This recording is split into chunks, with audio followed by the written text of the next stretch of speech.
My lazy parents found out my new salary before I even had a chance to celebrate it. One moment I was staring at the promotion email in disbelief, and the next they were pounding on my apartment door like debt collectors. I should have known something was off. The forced smiles, the cheap store-bought cake, the way they didn't even say congratulations. They didn't ask how I felt, they asked how much I made. And then with the confidence of people who had done nothing to earn it, they demanded 50% of it. But what happened next? They never saw coming. My name is Jessica Hale, and for most of my life, I've carried myself with a kind of quiet discipline, the kind you learn when you grow up knowing no one is coming to save you. I left home at 18 with 2 suitcases, a scholarship, and a promise to myself that I would never owe anyone anything, especially not my parents. I worked late shifts, studied on bus rides, and built a career brick by brick until the day I finally became a senior financial analyst at a private firm in Pittsburgh. People who meet me now say I look composed, long dark hair, clean lines in my clothes, that calm confidence of someone who earned her place. But they never see the years behind it. The years of being told I owed my parents for breathing. The guilt, the emotional tabs they kept like receipts. That night when they showed up at my apartment uninvited, all those years rushed back at once. My mom, Marlene, stepped in first. She always did. A heavy spritz of perfume hit me before her smile did, thin, practice, the kind she used on church ladies when she wanted sympathy. Dad followed behind her, hands shoved in his jacket pockets like he was hiding something. They dropped the plastic cake on my counter as if it were a gift, but their eyes were already scanning the room, calculating. "So," Mom said, sliding into a chair at my small kitchen table, "your salary went up." "Quite a bit." She didn't ask how my day was. She didn't even pretend. I tried to keep my voice steady. "Yes, I've worked for it a long time." Dad let out a low whistle. "You're doing well, Jess. Better than us. And after everything we've done." He let the sentence hang like bait. I'd heard that line since childhood. Every meal, every ride, every school form, they logged it like debts in a ledger. Mom leaned forward, elbows on my table. "We think it's fair," she said softly, "that you contribute to the household. 50% of your monthly income, just until we get back on our feet." They said it like a favor, like a duty, like a bill I'd forgotten to pay. My chest tightened, my shoulders instinctively pulled back, old habit, old armor, because in that moment I finally understood something. This wasn't a request. It was a collection call. For a moment, I just sat there staring at them across my own kitchen table. The same table I'd worked overtime to afford. The same table they'd never once helped me buy, move, or assemble. My mother tapped her nails on the surface like she was waiting for a waiter to take her order. Dad leaned back, confident, as if the decision had already been made for me. "That's not how this works," I finally said. Mom's smile tightened. "Sweetheart, don't be dramatic. Families support each other." "Support goes both ways," I replied. Dad scoffed. "We raised you, fed you, gave you a roof. You wouldn't be where you are without us." There it was. The old script, word for word. I'd heard it every time they wanted something: textbooks, rent money, holiday gifts they couldn't afford but insisted on buying. Except back then, I didn't have the spine to push back. But tonight, something cracked. "You left home at 18, Mom said sharply. "We didn't ask questions. You just walked out, and now you act like we owe you explanations." I felt my jaw tighten. "I left because every time I tried to breathe, you turned it into a debt." A flicker crossed her face, annoyance, then anger. "You're ungrateful. Ungrateful." The word she loved most. Dad leaned forward. "This isn't optional, Jess. 50%. Starting next month. You make good money. We deserve to benefit after all we sacrificed." "You didn't sacrifice," I said quietly. "You survived." "There's a difference." Dad's voice hardened. "We're your parents. You owe us." Something in me snapped clean. I stood up, not abruptly, not dramatically, just slow, steady, intentional. The chair legs scraped lightly against the floor, soft but final. Their eyes followed me as I walked to the counter. My shoulders were stiff, breath tight in my ribs, but my voice came out calm. You came here tonight for one reason, I said. Not to celebrate me, not to be proud. You came to take. Mom's brows pulled together. Dad's expression shifted, a hint of unease surfacing. I opened a drawer, took out the envelope I'd prepared weeks ago before I even knew I'd need it. I turned back to them, holding it between two fingers. This, I said, is everything you're really looking for.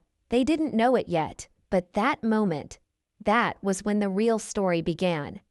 Mom's eyes locked on the envelope like a crow spotting something shiny. Dad straightened, clearing his throat as if preparing to accept a prize. They thought they'd broken me down, cornered me into surrender. They had no idea the ground beneath them was already shifting. I placed the envelope gently on the table.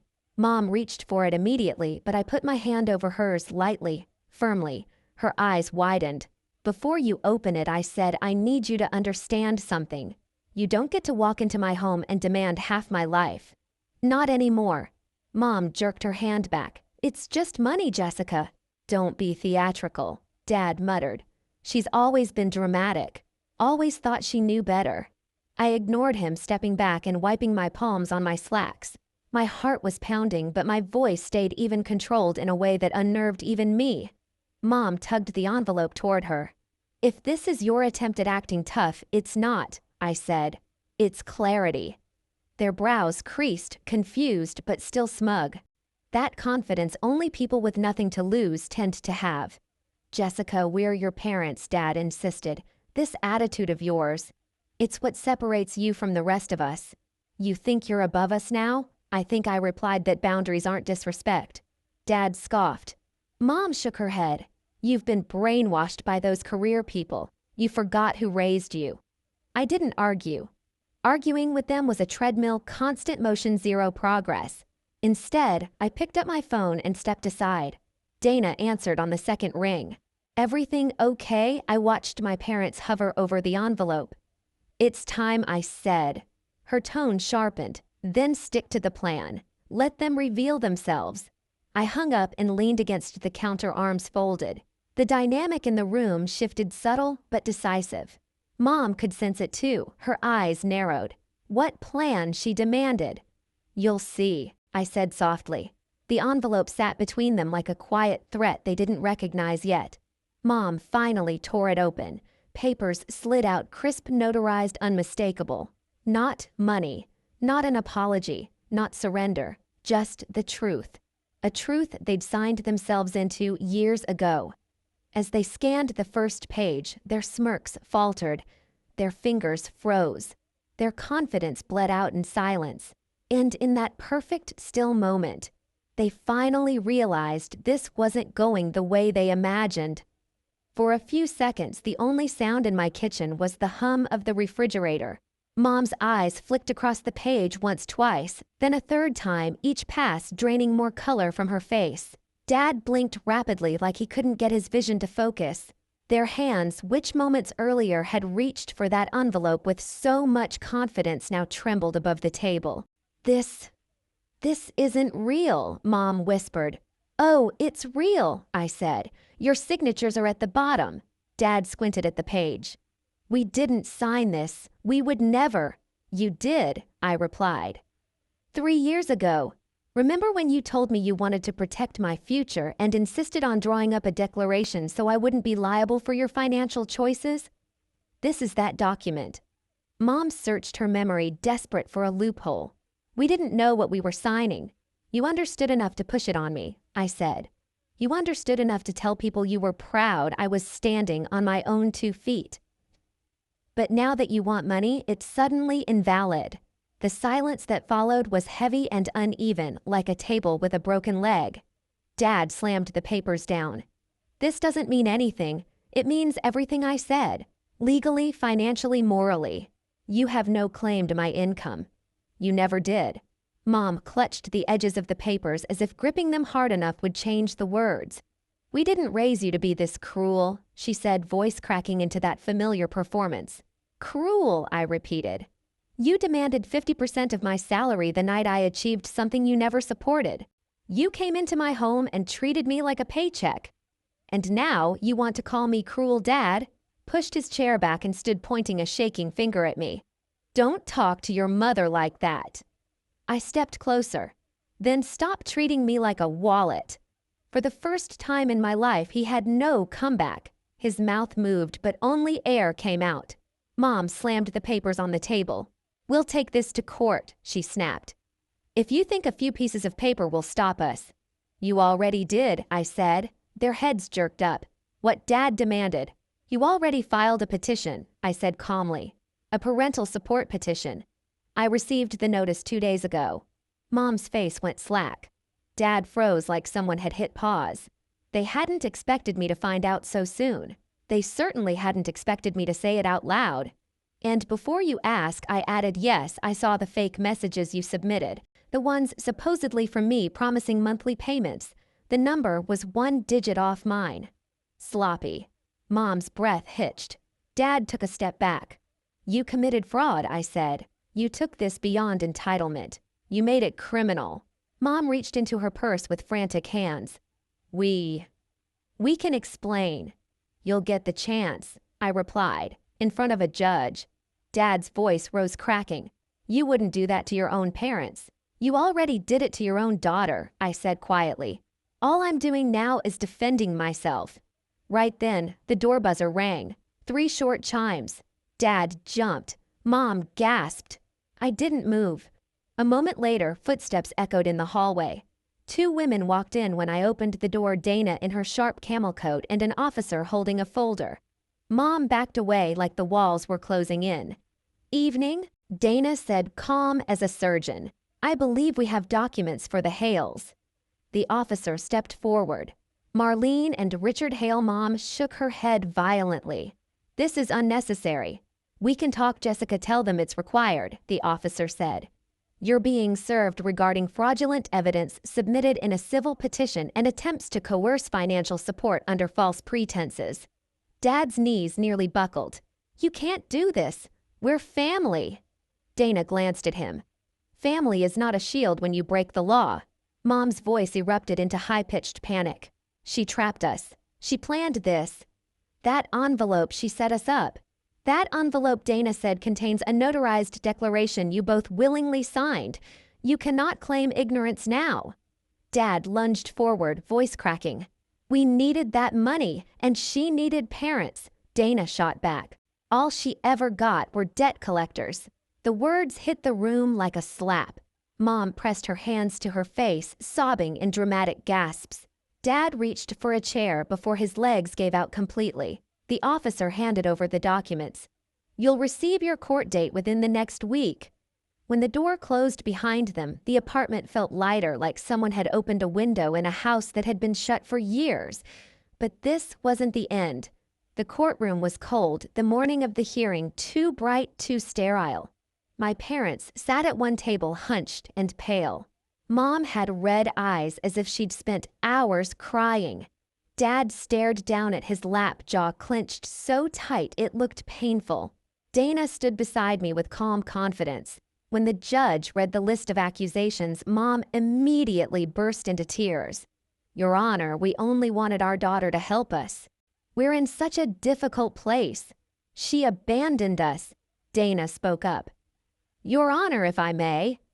She approached with a stack of papers. The petitioners own a property in this city and receive steady retirement income. Their claim of hardship is false. More importantly, she lifted the fake messages. These are fabricated. The number does not belong to Ms. Hale, and we have phone carrier records to prove it. The judge studied the documents, expression darkening. Mom sobbed harder. Dad muttered, "This is ridiculous." Then the door opened. Beatrice, my grandmother, walked in slowly with her cane. The room went silent. She took the stand with steady hands and spoke in a voice clear enough to cut glass. Jessica asked for nothing from these two. She left home at 18 and built her own life. They never supported her. They drained her. She owes them nothing. Mom's sobs turned into a gasp. Mom? How could you? Grandma didn't look at her. Truth matters more than blood. The judge leaned back and exhaled. Given the fraudulent evidence, the lack of demonstrated hardship, and the testimony provided, this petition is dismissed. Furthermore, the court is imposing a fine for the submission of falsified materials. Mom crumpled. Dad stared straight ahead, stunned. Dana squeezed my arm, not in celebration, but in acknowledgement. A quiet victory. Outside, the sunlight hit me like warmth I hadn't felt in years. I looked up, inhaling deeply, letting the weight slip off my shoulders. Behind me, my parents stood frozen on the courthouse steps, small, defeated, and speechless. Just like the envelope promised. The week after, the hearing felt strangely quiet, like someone had turned down the volume on my entire life. No buzzing notifications, no guilt-soaked messages, no sudden knocks on my door. Just silence, a kind I hadn't realized I'd been craving for years. I moved out of my old apartment and into a smaller place near downtown Pittsburgh, high enough that the city noise turned into a soft hum. I filled it slowly, a blue velvet chair from a thrift shop, a lamp with a warm amber glow, a tiny cactus that somehow refused to die. For the first time, every corner of my home felt like it belonged to me and only me. 3 days after I settled in, a birthday card arrived in the mail. Thin, beige, neat handwriting I recognized instantly. Beatrice. Inside just one line. You chose truth over fear. I'm proud of you. I held the card to my chest for a moment. No theatrics, no guilt. Just love, the quiet kind. But peace rarely stays untouched. A week later, another envelope slid under my door. My name scratched across the front in shaky letters. My mother's handwriting. I opened it, slowly bracing myself. It wasn't an apology. It never is with people who don't believe they've done anything wrong. Instead, it was a list: medical complaints, emotional appeals, and finally a request for money to help them through a difficult time. No mention of the court case. No mention of the false evidence. Just expectation wrapped in pity. I folded the letter once, then again, then slipped it back into its envelope and placed it in the trash. My hands didn't shake. That same week, I received another call, one I wasn't ready for. Beatrice had passed peacefully in her sleep.